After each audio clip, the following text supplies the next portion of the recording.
दोस्तों अगर बात करें बिटकॉइन की तो अगले 5 से 10 वर्षों में बिटकॉइन बहुत आगे पहुंच सकता है, जहां तक हम लोग सोच भी नहीं सकते हैं। दोस्तों बिटकॉइन की जो मार्केट वैल्यू है वो काफ़ी तेज़ी से बढ़ रही है। दोस्तों क्रिप्टो करेंसी बाजार में क्रेज़ ने गोल्ड ट्रेडिंग की चमक का फिगर अब निवेश वर्चुअल करेंसी की ओर बढ़ रहे हैं।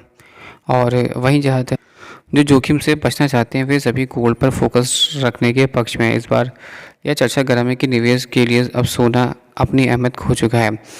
ऑस्ट्रेलियन निवेशक और फंड मैनेजर रेनॉल्ड पीटर स्टोफुल ने कहा है कि सोने को लेकर निवेश बाजार में चीज़ें उसके पक्ष में नहीं है। यह ट्रेंड के आगे आने वाले समय में अधिक बढ़ सकता है। वहीं इंक्रीमेंटल एजी और मैनेजिंग पार्टनर स्टोफुल ने क्रिप्टो करेंसी के बारे में कहा कि अगले बिटकॉइन 5 से 10 वर्षों तक के लिए बढ़ सकता है, उसका स्तर पहुंच सकता है जिसके बारे में हमें कल्पना भी नहीं कर सकते।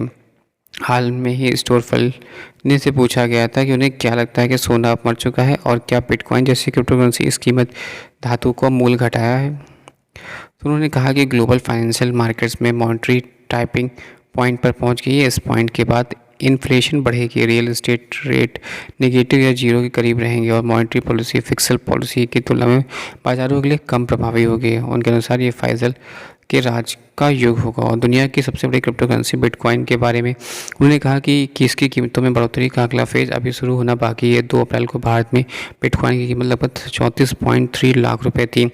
मुझे लगता है कि अगले 5 वर्षों से 10 वर्षों तक बिटकॉइन बहुत तेज़ी से बढ़ सकता है।